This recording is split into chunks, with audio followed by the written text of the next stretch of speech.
Hi, folks. My name is Ron Shea. I'm Vice President of Sales and Professional Services here at Jonas. I'd first like to thank you all for joining today, as we have hundreds of clients, as well as those of you that are not yet clients with us today. I'm really especially grateful and heartened that you have all joined during what, is such a challenging time for your families and your businesses. It really does take a certain kind of mettle and determination to live and breathe the construction industry the way you folks do. It is not for the faint of heart, this we know. So you folks live and breathe that every day. The days of building kind of the Empire State Building with a ruler, a pencil, and a piece of paper, those days are gone, folks. We know that. I've been around long enough to know that too. Although, at that time with the Empire State Building, remember, it did go on time and on budget. So there is something to be said for the old timing, the classic way of doing business. But I do digress. So for today is about technology. And technology is at the forefront of all of our lives and all that we do. And how we evolve and how we improve and how we grow now more than ever will determine our staying power and will determine how we differentiate between just surviving or thriving in this world. So COVID-19 kind of threw a little bit curveball into the industry, into our lives. And with everything that's been going on, it kind of gives us, I think, a little break. At least myself, I felt it, and my teammates here at Jonas kind of reiterate it. It's given us an opportunity to kind of reset, rethink, reimagine how and what we do, why we do it. You folks kind of a rare breed for me. Like I've been in the business 20 years here at Jonas, and really amazing people that I've met, a great client base that we have. The industry is filled with amazing, hardworking, dedicated people. Sometimes in that world of, hard work and chronic pain that you folks live and breathe, it becomes kind of normal, status quo for you folks. So it's kind of tough to kind of meld the world of high productivity technology with, the construction hard work ethic that you folks live and breathe, and is kind of in your DNA. I will say that today I'm very excited to introduce you all to Jeffrey Nesbitt. He's the National Director of Consulting Services for CLA's construction practice. That's quite a mouthful, but he's got years of experience. I don't mean to age you, Jeffrey. Still looks pretty good. The gentleman is in a class of his own in what he does. He has the ability to bridge the gap between construction and technology, which is kind of worlds apart sometimes, or at least it feels like that. Feels like a bridge too far sometimes. So at the very least, I believe today will be eye-opening and may offer help in resetting and reimagining your complex world. That's our hope here at Jonas. I'm very grateful. We're all at Jonas very grateful for our clients and those that are not clients yet, all you folks out there. We have hundreds that have joined today to give us this time through such a challenging time. And with no further ado, I'd like to introduce you folks to Jeffrey Nesbitt. You're on, sir. Thank you very much, Ron. Appreciate it, and appreciate Jonas having me today. Again, I am Jeffrey Nesbitt. Thank you. We're going to be talking today about the importance of building an information bridge between the field and back office, and what does that mean to you and your organizations? I think for everyone, it means something a little different. And we're going to be sprinkling in and talking a little bit about, the impact that COVID-19 has had on us as well. So we'll get started with the introductions that we'll be going through. I want to talk a little bit about what does the contractor's environment look like today, and share with you some of the challenge that we're seeing uncovered by COVID-19. And really, what are the costs of those challenges? Because there's cost to everything that we do, whether in work or in life. And so we'll spend a little time looking at those numbers. And then we want to talk about what are the trends that now are happening in 2020. And truthfully, were happening prior to 2020, but really been expedited by COVID-19. And then we're going to wrap up and close our time together, talking about practical steps to close the gap today. We may not all be able to jump on some of these industry trends that we're talking about in 2020. So I want to leave you with some very realistic scenarios with some very common tools that many of us are probably using today to see where we can pick up efficiencies and help start to close that gap. As Ron mentioned, I am Jeffrey Nesbitt with CLA. I've been in the industry for over 16 years. And you're probably saying, well, Jeffrey, over those 16 years, I see you have a yellow jacket. Well, what were you working for Century 21 or something? No, that is not the case. This is an older picture, obviously. I was much younger and better looking here, but that was my Fiesta Bowl picture. So for those of you who love college football, the Fiesta Bowl hosts the national championship every few years, and I was on that committee for a number of 6 years. That's sort of what I do in my downtime.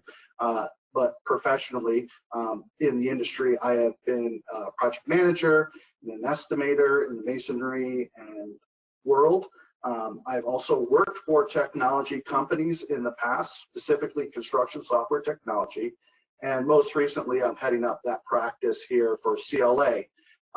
I've been lucky enough over those 16 years to work both here in North America as well as internationally in Australia, South America, the UK, and Africa, working with different types of verticals, heavy highway, mining, infrastructure type contractors. So I've worked with everyone from a guy, a dog, and a pickup truck up to multi-billion-dollar organizations. And what I could tell you about our time here together is what we're going to talk about really does cross that spectrum. So whether you're large or small, these are challenges we're seeing. Whether you're large or small, be heartened to know that you're in a similar boat, and there is processes and workflows that can help you move your companies forward. Again, CLA, just, not to be a commercial, we'll jump off of this, but for those of you here in the States that want to know where our locations are, we are scattered across the United States to over 130 offices. We got over 9,000 contractors as clients, and really over about 400 people like myself or other CPAs or professionals servicing our clients. So the first section we wanted to jump into today is talking about what is your current environment. As a contractor, what does it look like in your world? So as they say, a picture is worth 1,000 words. Let's look at this, right? This is our current environment today. And that white space, that before, that's really what we're talking about. That's that information bridge that we're looking to close or shrink that gap, right? That's where profit fade happens, quite honestly. So what are we talking about? We're talking about a lot of things happening in the field, right? We've got people out there doing time cards. They're tracking equipment. They're cost coding things. There's weather delays. There's notes. There's pictures. There's a lot of interaction internally in the job site, and somehow that information has to be relayed back to the office, right? That's where we're making decisions. We're paying employees. We're doing forecasting. We're revising and looking at costs and budgets, overruns, underrun billings, those type of things, right? But when we look at the mess, or this really is the chaos, that's what we're talking about bridging. That's the information gap that we're looking to. So I want to break it down within those organizations. Who are the types of folks that we're talking about, right? What is that current process? So when we start talking about the impact of COVID-19, we're talking about this is how it was prior to COVID-19. All these things start to happen. So what are we seeing coming out of these processes? Those are the challenges that we're going to talk about. This is what COVID-19 has really uncovered. And for many of you, you may say, yeah, we knew about these things. And for some of you, you're just starting to understand, because the remote capabilities, the ability not to communicate with employees face to face, those types of things are happening. So what are we talking about? We're really talking about outdated back office processes, right? If we were in person and you could, raise your hand, I would say, how many of you, your office looks like this? We've got manual paper sitting around. We've got phones. We're calling people, trying to gather information. What happened out there? Where's this change order? Where's the time cards? We're looking at spreadsheets, paper everywhere, and we're entering it multiple times, right? When I look at some of our clients and we're talking with them, right, they're sharing information from the field to the back office, but it's information's being reshared over and over again, or it's being entered or re-entered into multiple spreadsheets, and then therefore eventually getting to the accounting system. And I ask you and challenge you and our clients to say, how confident are you in those numbers by the time you enter it? Is that information even accurate or up to date? Is it valuable information at that point, or is it historical information at that point, right? That's some of the things that we're starting to see with some of these outdated back office processes. It's okay, you know, you're not alone. As I mentioned, companies of all sizes struggle with this challenge every day, regardless. But what's worse is, you know, slow and often inaccurate paper processes are only getting in the way, really, and causing project delays. That's what we're seeing right now out there in the field. There's cost overruns, inefficiencies, and a lot of surprises for the management teams. And the reason there's some surprises is because when we're talking about, you know, we're talking about the back office, and then we want to talk about the field, that's where we get these surprises. And really, that lends itself to the lack of consistency that's happening in the field today, right? And I think this picture sort of addresses it, right? We know these people, they're all running in different directions. So there's a lack of consistency in the field from project managers, from foremen. They're all using their own forms. They're all using different methods to track a job. You know, I could speak to this personally coming up in the industry when I would work with an organization, some even large reputable ones, right? As a young PM, you get the opportunity to work with all these different senior PMs, and I can't tell you how often I heard this. This is the way you do this. Okay, fantastic. You start this process. You're, you know, combining paper or spreadsheets. Maybe you have some software tools. But then I go on to the next person, the next project manager, and they said, that person, they don't know what they're doing. This is the way to do it, right?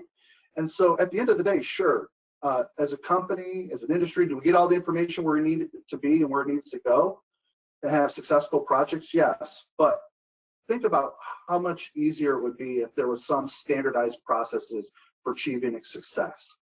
Do we know as an organization what those processes should be? Do we know what the things are that we should be measuring or tracking, right? Successful KPIs. A lot of contractors, they get PMs from different organizations. That's just the nature of it, right? As a heavy highway contractor, maybe I'm getting a PM from a GC or vice versa, or coming from a specialty contractor to a general contractor, right? Everyone's bringing their own ideas and processes, and it doesn't take long before it just becomes this mess of information. So I think we can all benefit from starting to standardize some templates and some processes for capturing this information that we need to measure job success, right? To start to shrink that, right? So organizations benefit from having some type of standardized project management system or tools to help make sure the coding's happening correctly. And we're not saying to be robots and there's only one ways, because we want our project managers to be creative and have some flexibility to get their job done, to do what they do best. But without having some standardization, right, we don't have the ability to leverage best practices across our teams. And think about the challenge of bringing on that young PM, as I was mentioning I was at one time, right? There's a long ramp up time to bring new people up to speed. And the reality is we don't have the talent in the industry like we used to, and people joining our industry. So how do we ramp up the time for a new user or a new person in our organization to get up to speed? We have to standardize some of this stuff to get them up to speed and make them more effective. Without doing that, what happens is we get inaccurate data. And if there's any Eagle fans in the crowd, I apologize, but I thought this picture really does capture what is inaccurate data. Well, inaccurate data comes from inefficient back office processes and lack of consistency in the field, right? Some people in the company are saying, yeah, it's good, and some are saying, no, it's no good. But the truth is, the Construction Industry Institute reported that only 30% of projects are completed within 10% of planned costs and schedules. So when we think about that, we're saying 70% of the jobs out there are off budget by 10%, right? That's what happens when you have these inefficient back office processes and lack of consistency in the field. And we're seeing this now and more with COVID-19, that we're not getting the data that we need, which is really lending a hand to us having no visibility in our organizations, no visibility on our project teams, right? Without clear visibility, you're driving into the unknown, right? The bigger, the faster the project, the bigger the unknown. And that unknown is what leads to profit fade. And for me, profit fade is that gap in the middle of the field in the office. It's understanding the cost impact from the time of an occurrence happening into the field to the financial cost impact being realized in the back office, where we can make decisions in a timely manner. That's profit fade. That's the cost of not having an information bridge between the field and the office. So all too often, we have people keeping information to themselves or outside the system, right? I mean, how many people have this at PMs? I'm raising my hand because I was one of them, right? That have spreadsheets, right? And different forms and different job folders and file structures. We don't have any visibility into that. We're overbilled, we're underbilled on a project, things don't look right. And then when senior leaderships ask the question is, oh, don't worry, we have a change order for that. They'll cover that. Okay, well, as an owner, as an executive, why do I not see that, right? Why do I not understand what my risk is on this job?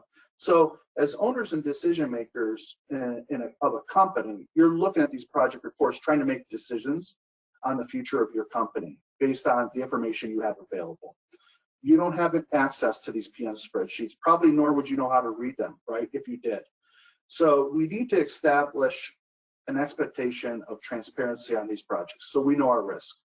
We know our exposure, we know when work's been done and change orders haven't been approved. That's part of that disconnect between the field and the office, is understanding where that information goes.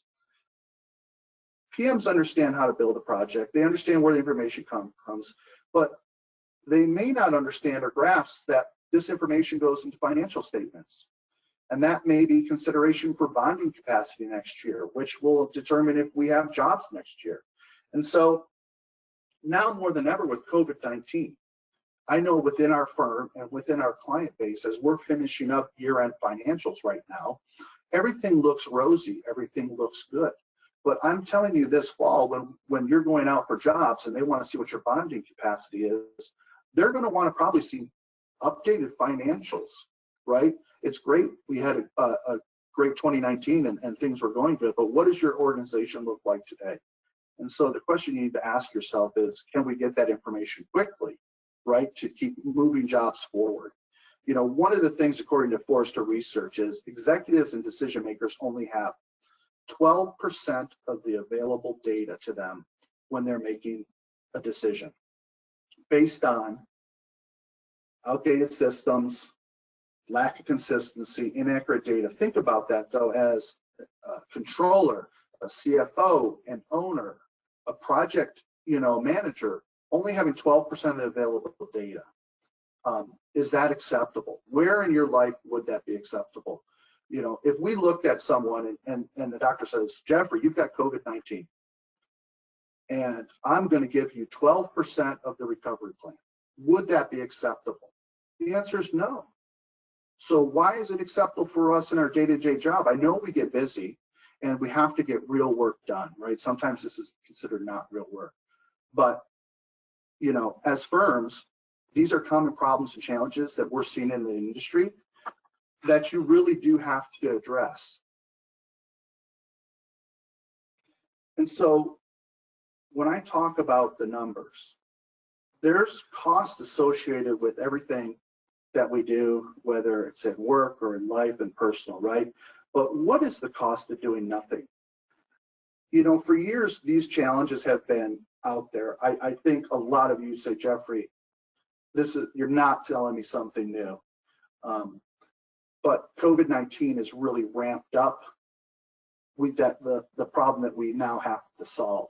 And sometimes you say, well, we don't have time to solve that. And I want to talk about what are the numbers, what is the cost of doing nothing? And when I'm talking about this type of information, I want you to remember that earlier picture. There's a reason that was the first picture, because that is our world. That is the mass chaos that happens out there. All this information needs to be shared between the field and office. I think we can all agree there's Everything that was in that picture, we need to do our job. All the people that need this information are using maybe different tools today to help manage their jobs or their processes. We're talking about looking at your organization. You have projects, you've got people, you have processes, you've got data, right? That's the disconnect that we're talking about. That's where that chaos is happening. So when we look at it this way, which is pretty standard, don't feel bad if this is your organization. The truth is, it's all our organizations. It's our industry, right? That's our challenge as an industry. Time is money. We hear this all the time and time again. As a child growing up, time is money. Let's go, let's go. You hear this. Well, according to FMI, I started to think about this. Well, what does that mean?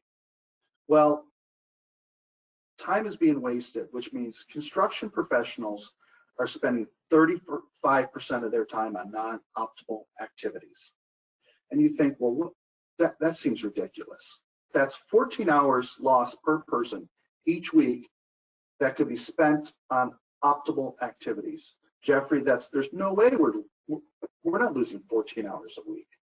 Well, I challenge you, because I see this around the country, within organizations, within the back office, within project management, within the field, within other areas of operations. It's easy to see where we lose time. And when we talk about the practical steps to close the gap, I'm going to give you examples of where you can save time. And you may not realize that you are losing time in those areas, right? But we're losing 5.5 hours a week looking for project information and data. Well, that's probably not unreasonable, understanding that, it's all those manual processes or in spreadsheets somewhere. And we're looking at that information because some conflict has arisen. Someone's challenging us on something. So now we need to go find the data to back it up. So we're wasting 9-10 hours between those two activities. And out of that mess, then typically comes rework, right? How many times are you having to deal with mistakes that you found and re-enter the information, or maybe you re-entered it wrong? It's common to see spreadsheets. I see all the time where one person sends a spreadsheet to another and they say, oh, I don't like their spreadsheet, I'm putting it in my own spreadsheet. Well, human nature dictates that there's going to be an error that happens with any type of volume. I see this a lot in a simple process like accounts payable and sending invoices to project managers. And when I work with our clients and we go through what I call an operations review, and it's basically understanding what is it that you're doing on a day-to-day basis. A lot of times people don't realize, because we're so busy doing our job, that we don't have time to think about what are we really doing. We just always did it this way. An invoice comes in. I get the invoice either email or snail mail. I open it up and I immediately have to make copies. I'm making a copy for myself, a pink copy for myself in accounting, a blue copy for the field, a green copy for ownership, and a yellow one to put in a job folder somewhere, because this is going to be a T&M job and I need that backup at some point. And then we're putting it in people's inboxes or emailing it, and then it sits. Right? We're seeing this over and over again. Well, there's a cost associated with an accounts payable process to do that processing. There's a cost associated with that PM looking at that invoice, making adjustments, approving it or not approving it, and rerouting this and shuffling paper around, right? So we've done some studies at CLA looking across our client base and talking with them when making all these multiple copies, killing all these color trees, orange, blues, yellows, and greens, right? The top performers, the cost of approving an AP invoice is roughly $11.91. And we look at an average as high as $29.79. That's the average. And so I just say, how many invoices are you processing? Let's just say it's costing you $15, $20 an invoice. I mean, I can tell you with some of our specialty contractors, the cost of approving an invoice with these manual processes and disconnected systems costs more than the actual invoice they're approving. And if I look at a specialty contractor, they're doing thousands of invoices, right? So there is, just in that one small section, thousands and thousands of dollars being wasted. But I would tell you, more importantly than the money being wasted is the visibility that we talked about earlier into your job. is updating your job costs, your WIP, your over under billings, having that stuff in a more real-time fashion to be able to raise that 12% of information available at decision-making time up to 50%, right? Those are the hidden costs. But if you want to look at it strictly as dollars and hours, we can do that too. What does that 35% look like? Well, that's a little over 13 hours for a PM. That's over 15 hours for a field supervisor. And if we start to look at average annual salaries, this may not be yours, but you can quickly do the math, right? You're talking about on a PM up to $50,000, close to $50,000 a year lost. And that's the cost of doing nothing. That's the cost of not fixing things, right? So if we look at a PM at just 13 hours a week, at 50 weeks, hopefully we're giving them a couple weeks vacation, right? That's 650 hours a year lost per PM. I mean, I think that's a huge impact. If I've got 2 PMs, that's over $1,000 or 1,000 hours a year that we're not allowing these people to do what we hired them to do, which is to be managing the jobs. So again, think about it that way. There is cost to all of these things. And I don't think as an industry we can ignore these challenges that COVID-19 has elevated or expedited, maybe within some companies by years of looking at how to solve that. So again, there's a lot of rework that's happening because of these challenges in our current environment.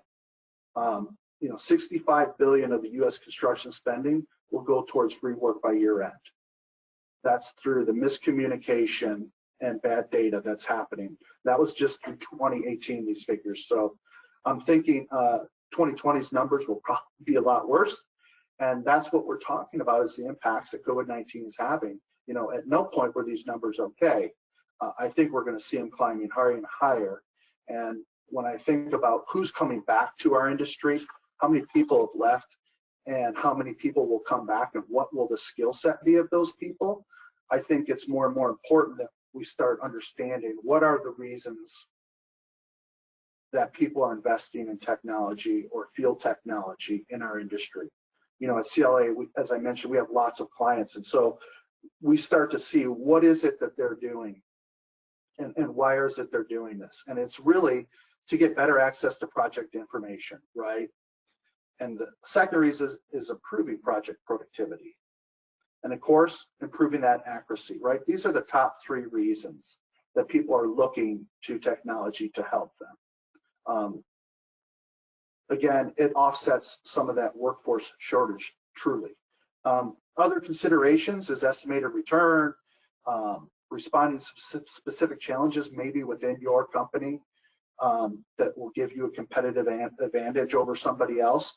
The 46% estimated return on investment, I think that's a good average, but I can tell you when we talk about field time or different things that we'll share in our practical steps to close the gap, I think that number goes up a little bit, but this is a good average number, I think, overall. So obviously we were talking about technology as reasons to help close that gap, but I wanted to share with you what are the industry trends that we're seeing CLA as a professional services firm out there. So some of the trends are all around workforce management and project delivery, right? New technologies continually to change the construction site. It's improving the ability to win projects in some cases, increase profit margins. So these trends and movements are changing the roles of our industry professionals and our frontline workers. And we'll talk about that here in a few slides as to what does that mean to you. So owners and operators are turning to tech to close the gap on shortfalls in other areas of their business. That's the truth. That's the reality. That's why we have hundreds of people on this call. That's why the majority of our time at CLA is spent with owners saying, hey, how do we close this gap? How do I shore up, the shortfalls in my other areas? So the industry is becoming more competitive and the market is shifting, to use some of these trends to provide value to any construction firm. So what does that mean? It means our industry is ripe for disruption. we're looking for advantages. And, you know, there's a survey that was done by McKinsey. And if we were in person, I would just ask you to shout this out. But in this wonderful new world where we're doing this virtually, we can't. But answer this question to yourself. You know, out of all the different industries in there, there's 25 top industries: construction, healthcare, automotive, manufacturing, distribution, right? Technology. Those are all industries. Out of those 25, where do we think construction ranked prior to COVID-19? Some of you are saying 20. You know we're far behind, right? Well, the answer is 24. We ranked 24 out of 25. And that's disheartening when I think about it. And you know who's 25? It's agriculture. So that's where we're ranking in the pecking order. And the reason I say it's disheartening is the reason I mentioned it earlier is because our industry is a great industry. It's a proud industry. It's one that I truly have a passion for. We build this world, no matter where we're at, the roads, the buildings, the homes we're in, the things that we have. That's our industry. None of this would be here without it. But these are complex jobs with very, very tight margins. And so I think we're doing a disservice to ourselves by not adopting technology, by not cleaning up these internal processes. So I did a very scientific study because, as you can tell, I'm passionate about this. So I spent years on this. Obviously, I'm kidding. The history of innovation in construction, right? We started with the hammer, and then we had a little blip called the fax machine. And then we get to where we are today, and it's taking off, right, with COVID-19 and with some of the tools that are available. We had that last little blip, and you know, I did some homework and research. And did you know the first fax machine was actually invented in 1843 by Alexander Bain? It was called electric printing telegraph. That was the first fax device. So I did some homework. I said 1843. I was like, this can't be. So I know you weren't here for a history lesson, but that's when it was invented. But right, the 80s is when we all started to use that type of thing. But that I joke, but it seems like that was the last big thing to hit our industry. So what are we talking about today? We're talking about the things that seemed so far off just a few years ago, right? One of the technologies is drone use, right? So drone use, some of you may have been using this and saying, Jeffrey, this has been around. You're correct, it's been around for a few years, but what we're seeing now is the industry continues, this drone use and construction continues to be one of the fastest growing trends. Its usage right now is rising by 239% year over year. So this technology offers far more uses than just its aerial photography that we've seen initially for real estate and commercial efforts or development, right? Today's drones are used for rapidly mapping large areas over long distances. They're producing heat maps, thermal images, which is important with COVID-19 now when we want to look at things. So the advancing of the drone software is now providing real-time actionable information and data that can be used for that rapid decision making that we're talking about, getting that additional information to our executives, streamlining that entire construction process. So personal safety, when we talk about what does that mean with the drone uses, personal safety and equipment loss right now continues to be one of the biggest areas of liability in our industry in construction. And the drones are being increasingly used in this particular area to reach heights and do jobs in places that human workers couldn't before, right? Helping to prevent injury in situations that we had to expose our workers to with heights and, you know, tracking jobs. So that's helping offset that area. And then when I look at the equipment, right, between 300 and 1 billion in construction equipment is stolen each year. So it's being used as an on-site security tool. You know, drones can be leveraged to reduce labor costs, minimize risk of theft, right? That helps keep our projects on schedule and moving faster, right? So maybe you weren't thinking of drones in these different ways, but the adoption of the software that now is being utilized gives us the opportunity to think outside the box, I think, a little bit. Another large area is mobility. And I think this is an area is an easy entry for most companies, and mobility has been around, but it's definitely been expediting. You know, according to ESUB, 80% of construction professionals say mobile technology is a top priority for them. You know, it provides a lot of applications, real-time applications for inspections, on-site accountability, being able to measure spaces with just your phone camera, right? These are proven applications out there. So moving data from one place to another on paper or spreadsheets is incredibly time consuming.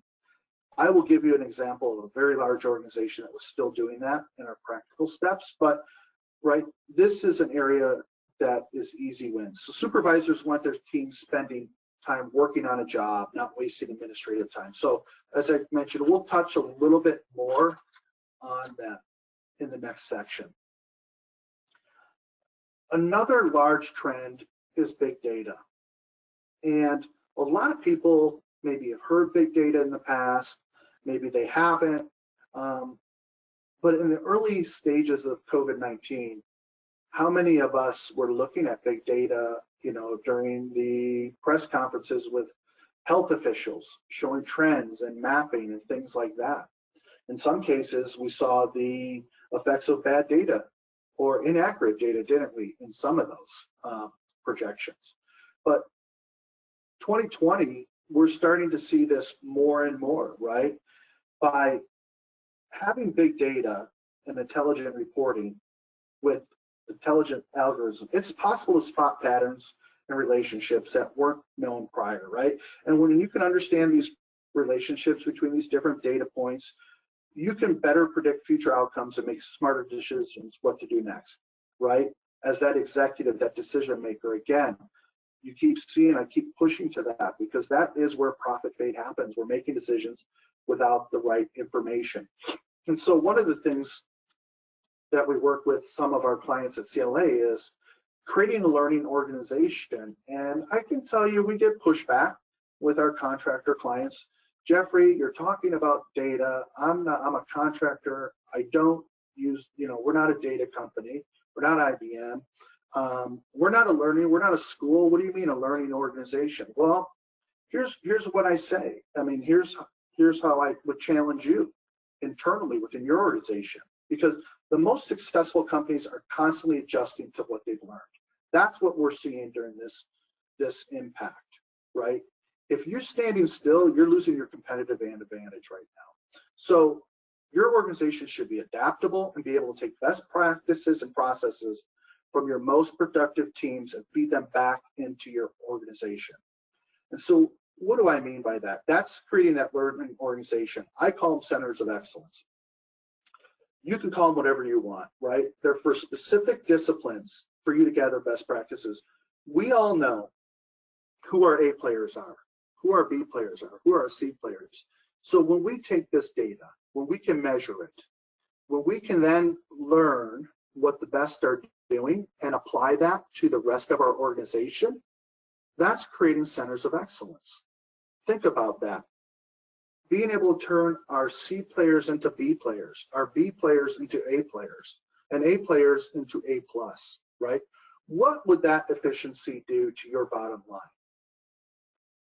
Right? Could we do more with less people? Can we adapt technology to help leverage that? The answers are all yes. But if we're not doing that, we're standing still, we are falling behind today. So again, we're contractors, but we are much more than that. We are learning organizations with a lot of data information. It's just a matter of knowing what is that, right? Documenting that and learning from that in those top portfolios. Another advantage of that is when you create these centers of excellence, as I mentioned, we don't have people with similar skill sets entering the industry today. So how can we ramp them up faster? How can they learn from the best? What we're talking about is that persistent labor shortage. This is not a 2020 trend. This is a trend that's been happening around the country. It's one of the most noticeable trends the past few years is the alarming labor shortage. And the last time what really kicked us off was the recession in 2005 through 2008. We lost a lot of good people. They didn't come back. I think we're going to see that same thing happen after COVID-19. We are not going to see those people come back that we lost. They had to go find other means to provide for their families. So an example, prior to COVID-19 last year, I sat in on an economic panel for AGC in Minnesota. This was a topic of discussion. So I just give you a quick fact. Over the last 30 years in Minnesota, there was an average of 40,000 workers entering the construction workforce every year. So yes, there was ups and downs, peaks and valleys, but they averaged over the last 30 years, 40,000 people entering the workforce. They predict over the next 15 years, while the boomers are leaving the workforce, they're anticipating it to be an average of 4,000 workers a year entering the construction industry workforce. That's a 90% reduction in workers entering the workforce. And that's just in one state, right? I can tell you, across North America, it's not just Minnesota. But think about those numbers. They're getting exponentially faster. So technology is helping us bridge that shortage. However, we'll need different type of people, more educated workers to manage and interpret the data that I'm talking about, produced by this new technology. And so when I look at our clients and where are they finding these people, I can tell you, fortunately, women are stepping up to fill some of these gaps. According to the Bureau of Labor Statistics, 9.9% of the construction industry workers are women. However, that trend is now going up, right? It shows a 94% growth in female-owned construction firms from 2007 to 2018. And 30% of those companies are now promoting internally women into senior positions last year in 2019. So we're starting to see different types of people come into the workforce, and they're requiring different types of tools, meaning the days of handing rulers, as Ron mentioned, paper and yellow pads and pencils is over, right? The industry's placing targets on different types of people. Our clients are starting to recruit that Generation Z that's born between 95 and 2010 type thing, right? Obviously, looking at me who's watching me on video camera, I'm not that. I'm not a millennial. I'm a Gen Xer or whatever I am, but they're sort of looking, right? Because there's a perception always, right, around trade schools and construction firms, but we'd be wise, and they're targeting these younger people to point out the career growth potential of construction and all the unique things that we can bring, the values, the apprenticeship programs, and the opportunity to experiment with new technology. So it is also a recruiting effort for you out there to find talented people, to show that you're on cutting edge, that it's an exciting industry, which I believe in my heart that it is. We'll wrap up with one of the last ones, BIM. BIM has been around for a while, but really starting to see some upticks this last year. You know, to me, it's the old saying of measure twice, cut once, except now we're doing that for an entire building. And more with the impact of COVID-19, the remote capabilities, the inability to maybe be on job sites to have conversations, we're starting to see this really increase. And I'm seeing an increase in modular and prefab construction. There's been a major movement over the past year.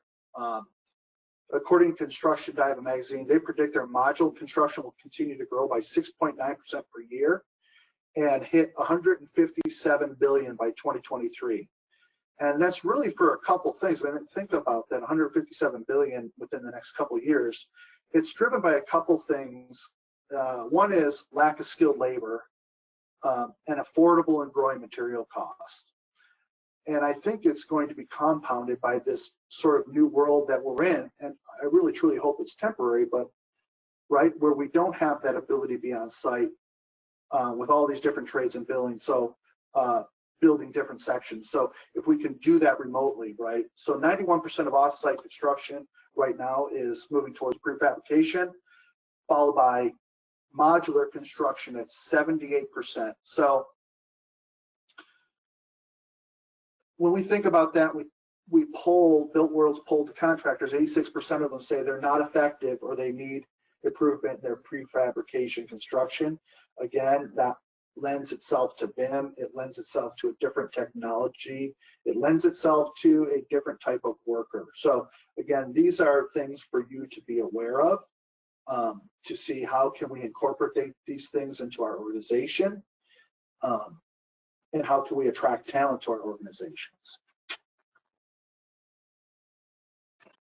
So with our last 15 minutes or so, I wanted to talk about practical steps to close the gap.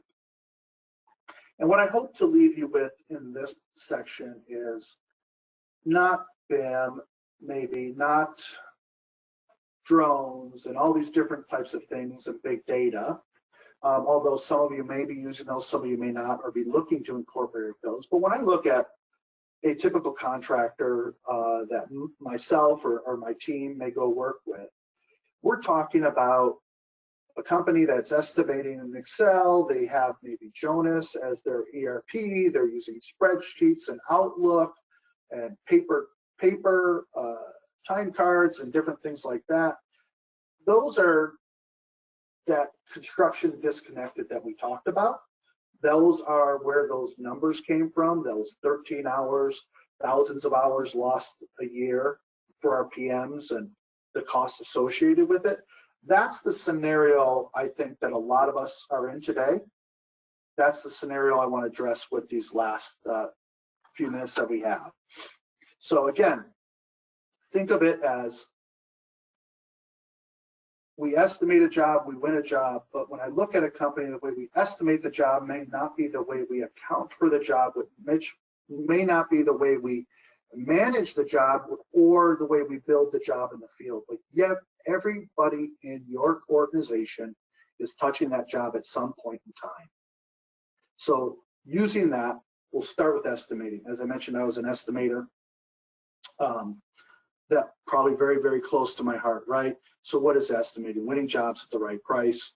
You can read, right? It's project professionals like you that realize that success starts with standardized processes and core estimating methodologies. Everyone must be estimating the same way using the same tools. Whether that is in Excel or you purchase an estimating software. When I walk into our clients' offices and I go into the estimating department, if there's 10 estimators, the truth is they're estimating 10 different ways or they have 10 different spreadsheets, right? So we want to standardize that estimating process. We want to centralize our cost codes, our pricing, our vendors, our crews, our equipment. With this, we can become more competitive. We can streamline our project costing process to provide accurate processes.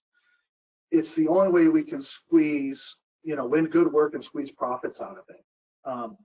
One of the things that's important when you standardize that process is benchmark estimating and benchmarking against historical bids. And what do I mean by that is when we're awarded a job and it goes through its natural life cycle, as I mentioned, everyone touching it, do we take that information back and feed it into that Excel estimate, or better yet, the actual estimating software package where we update an estimating database?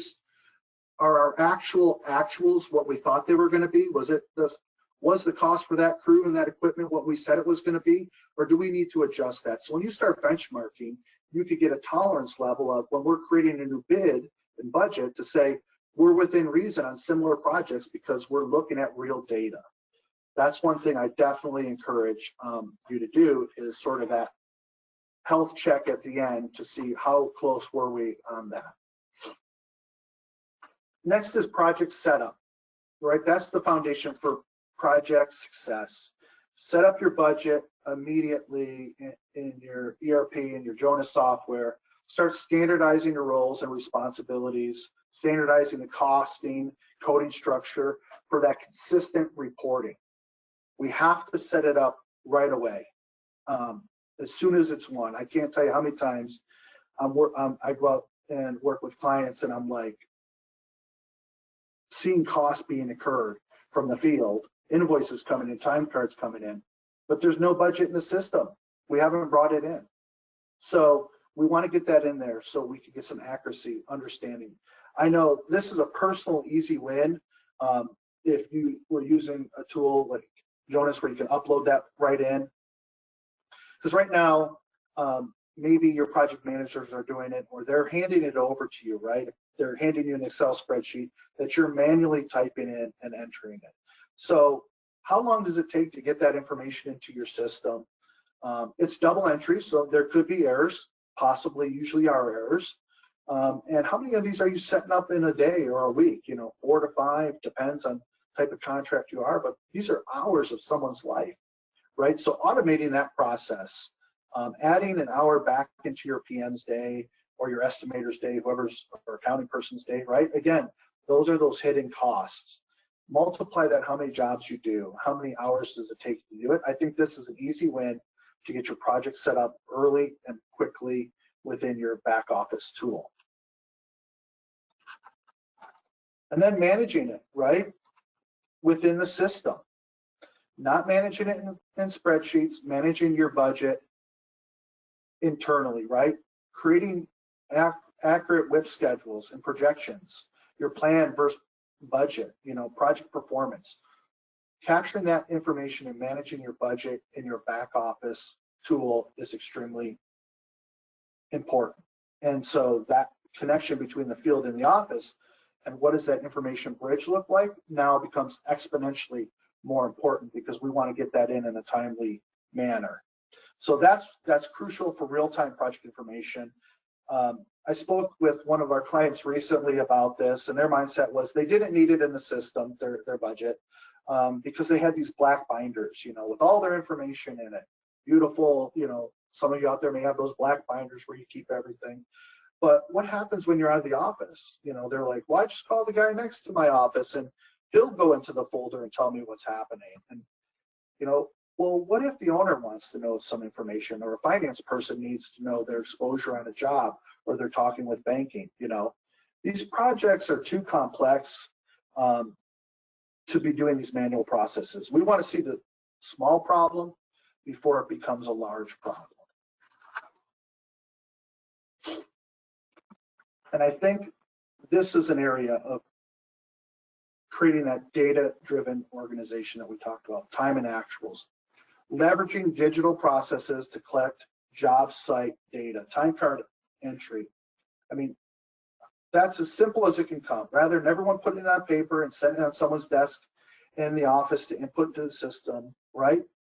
Use the applications that are out there to allow your foreman to do it on their phone. It automatically will go into the system. Not only with time, but how about with units complete? And you start to think about what other job site practices or processes, job site processes are manual that you can incorporate into these mobile applications. I'll share with you, I worked with a very large organization that was doing timekeeping on paper and tracking quantities, activities, man hours, those types of things on paper. And this was over $1 billion organization. So they had thousands and thousands of employees. Well, when we look at the process of, just like we did with accounts payable, the time associated with processing payroll, from writing up the paper time card to someone entering that information into the ERP for payroll, that was 20 minutes of time.